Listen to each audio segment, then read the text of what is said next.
Hello everybody, welcome to Neighborhood Mechanic. Today I have this 2000 Ford F-250 6.8 liter, and what this guy needs is a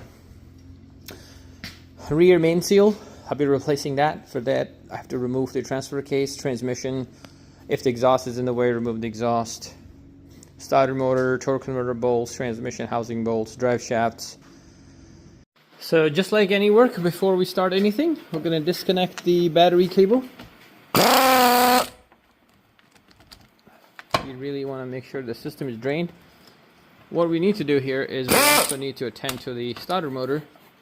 Now a lot of electronics is going to be disconnected. Oh, this terminal could use some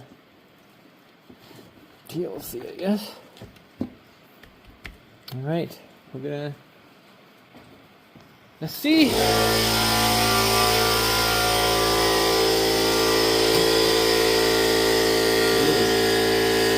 like the filter could use some cleaning. Here's a view from the belly of the beast. So we're going to remove these two bolts. Then all the way back, we're going to remove those 4 bolts. Get the drive shaft out of the transmission transfer case. Now, if you just started this work, I recommend you drain the fluid just to prevent any mess during your work. If you don't drain the fluid, it can get pretty messy. That's my opinion. Anyway, this is one thing I did not expect. Ta-da! I don't think anyone's living here except some spotters. So we're going to leave that one alone for now. So this customer also complained about where if he parks the car unevenly, he has a problem starting it. And I do smell gas while I'm under the truck. So we'll see. That's the next thing I need to check. So this gray drain plug is for your transmission. Drain that one. This drain plug here is for your transfer case. Drain that one. And then let's get moving. So we got the 13mm socket. You can open this bolt and let the fluid flow. Once it drains out, I'm going to bring it back to the transfer case if there is any left to drain it from there. So I'm not going to bore you guys with the dripping of oil. I'll move on. I do see something good. That exhaust might not be in my way of taking the transmission out. I always dislike removing the exhaust for the transmission work. There's a lot of questionable welding going on, and I do notice there's exhaust leak when you start the truck. So we're going to leave that beautiful thing alone. One thing I noticed is the drain plug is there and the shield's here. It's going to create a mess, so I'm going to remove this shield out of my way so I don't deal with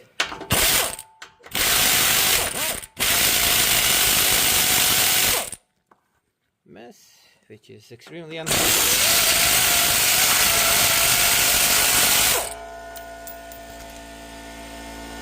Got it. Go to the next side. I thought I had all the tools, but hey, I did not. So I had to go back to the tool cart and get something again. This is an Allen head with a 10 to open this drain plug. Boy, it is tied up. So get this guy out.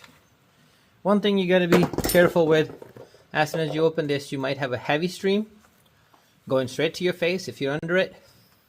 So I'm gonna lift my bucket close as I can with its other hand and let it drain it out. Here we go. It did not have heavy stream far enough to hit my face. It did not have that much oil. I guess it was low on the oil. Here we are. Okay, because I'm not going to be draining the fluid from here anymore, I'm going to tighten this plug all the way, just because I don't want to forget about it and add fluid and curse myself out. Here we go. Clean it up. Last thing you want is an oil dripping in your eyes. Well, oil thing is taken care of. Let's move on to the drive shaft.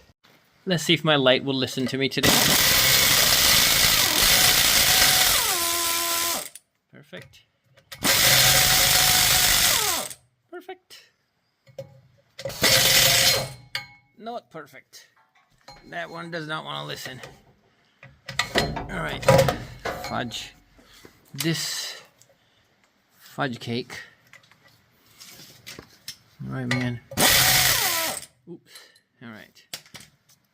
The top one is not happy with me, so I'll have to turn it around and open that. You know what to do next. So I went and got the tool, right? And look, doesn't even fit. It's sitting against this fucking thing. Hate these stupid designs. Anyway, before you open these or completely disconnect the drive shaft from a differential, I suggest you lock your wheel in place however you like. I should have said that before starting this work, but I did not remember myself. That way, if you watch a lot of shorts where the trucks roll over person working underneath the car, that's what they're doing. They're disconnecting that, freeing the differential from any obstacles, and it moves the truck forward. And you get to see your truck sliding down the neighborhood. Maybe you can run after it, maybe not. So I got this bolt out. I'm not going to remove this bolt, leave it halfway. And the reason for that is if your truck has a four-wheel drive and you have a transfer case, this drive shaft is not going to slide out. It's actually bolted. So you're going to need to open these bolts back here, and which is painstakingly slow process. So I did lock my wheel. I put one rotor here, one at the other end, and the moment I removed the drive shaft, the truck said, "Hey, wait a minute, let me check if you got something," to stop me from rolling out. And sure enough, it did. Now, if you did not do it and you forgot, and you're watching this video a little too late, then you have done a huge favor to your neighbor. Neighbor is the happiest person right now because you probably contributed for their long-awaited home remodeling. Yes, you know what that means. When you run the truck through their house and they see you running after it, he's gonna have a big grin on his face or her face, like, "Whoa, honey, here comes the remodeling, yay!" Anyways, jokes aside, this is what I have to deal with when you have a four-wheel drive. And it's better you loosen them by hand before getting to actually... So I got all the bolts out. The drive shaft is basically balanced on the one bolt. What I need to do is support the drive shaft left and right while opening that bolt to make sure it doesn't fall or damage anything.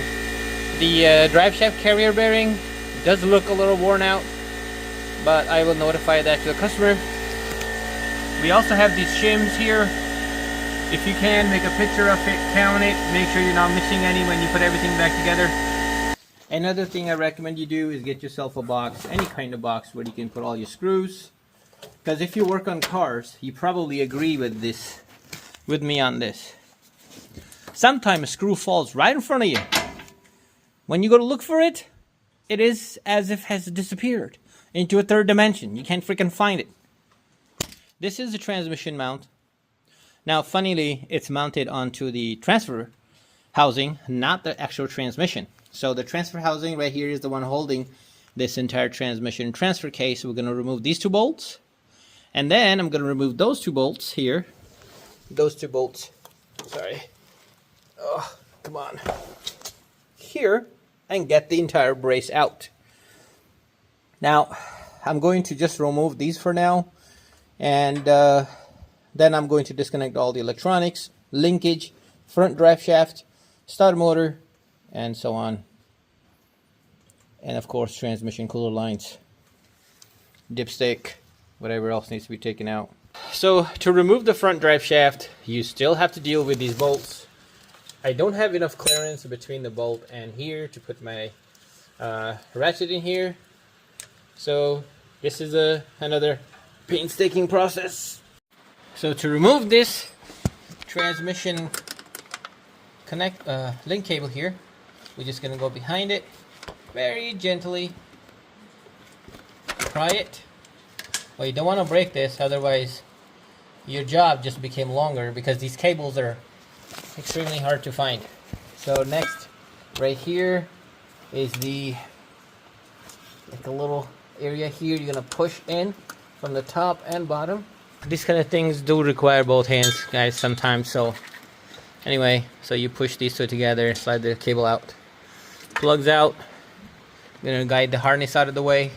For the exhaust side, I ended up taking the shield out, which is right there, exhaust shield, and it needed to be out so we can easily access this side of the transmission and the transmission cooler lines. Now when you disconnect the cooler lines, most likely you're going to have oil coming out of there. Have a pan or a bucket ready to catch some oil. To open that, you need a 16mm, and look, it's dripping just a bit. I'm going to try to disconnect it completely, but I've come to this part. I'm going to remove the starter motor, battery connection, and the signal connection here. Then the starter motor has 3 bolts. We're going to remove those. Got starter motor out of the way. Then we're going to remove the torque converter plate to disconnect the torque converter. Got it. Take that bolt out. There we go. Let's get this bad boy out of the way. Come on, sir. Sorry, we don't need you for now. So I'm going to try the stubby one, because my air ratchet would not go back in. It's not enough space for it. So right, and if you have a hard time remembering which screw goes where, you can watch your video again. Tells you what screw you have taken out for what side. Voila. Bet you didn't know that. Hey, he's trying to kill me. That little blade went ninja on me. Anyway. Fudge.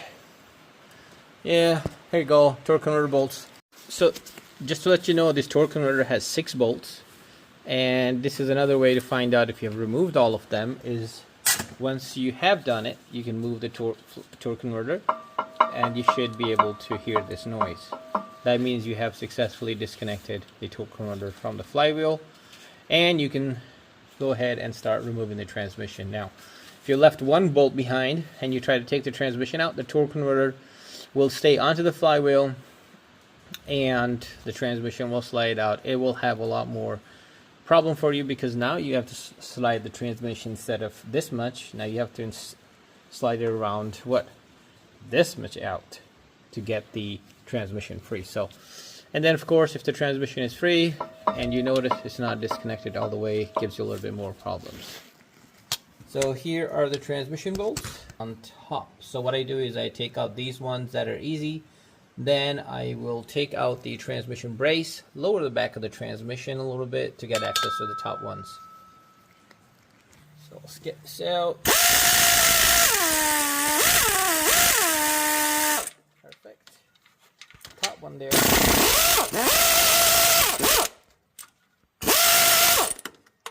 it.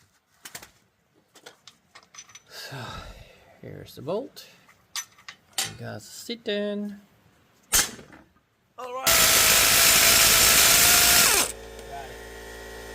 Here you can see the transmission, and we have 1 bolt here, 2 bolt here, 1, 2, 3 bolt there, and 1 bolt right here. This will disconnect your transmission. These are the 3 bolts for the starter motor. I do not want to touch the transmission torque converter right now. Keep it in the position it was in, because when I put my flywheel back in, after replacing the seal, I would not have to worry about adjusting these. I might have to move just a little bit if I do. I use my impact wrench to open this guy. And then one thing I do recommend you guys do, I don't know if it's true for this one or not, is oh boy, here we go. The bolt alignment is not the same. It has to go in a certain position. the way it is. Because if you try to install it a different way, these holes will not line up. And what I have done in the past is just mark. Yes, what you could do is put yours on and spin it around till the screws line up, yada yada yada, but I don't like to do that. Saves you time. So, I'm gonna open the bolt, and flywheel will try easily fall out. Be careful. Come on, dude. Alright. So, we're replacing the seal. So this, take this thing out, and what I do is I use the pick to go in, dig it into the seal here, and pry it out with both hands. And then when it comes to pressing in the new seal, if you don't have a seal press tool, you can use the same seal, this guy here, put it on this side, use a mallet to tap slowly back into place. I'll be right back after installing the new seal. So I got this new seal, and it does come with this a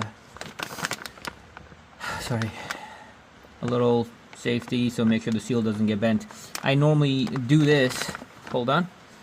So what I normally like to do is put my ring over the crankshaft housing like that, and then push my seal in. And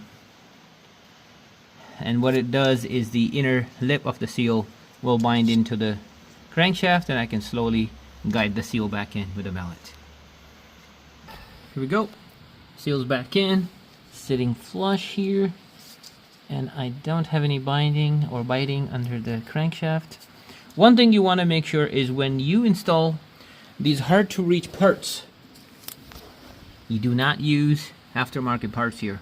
Use only original parts. Hard to reach part area, just because you do not want to revisit this. It's a lot of work. So original parts are much better. Let's put the flywheel back on, and if I can see my mark right there. So when you use original parts, you are helping customer make sure they're safe, and you're also making sure you don't have to revisit this job.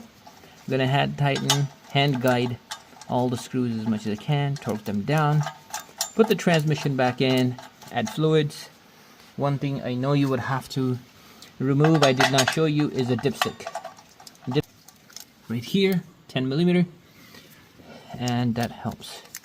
All right, so here's what I'm talking about, just like that, all the areas. And I also did on the transmission side, just to make sure it's easy to slide the transmission in, and on the torque converter.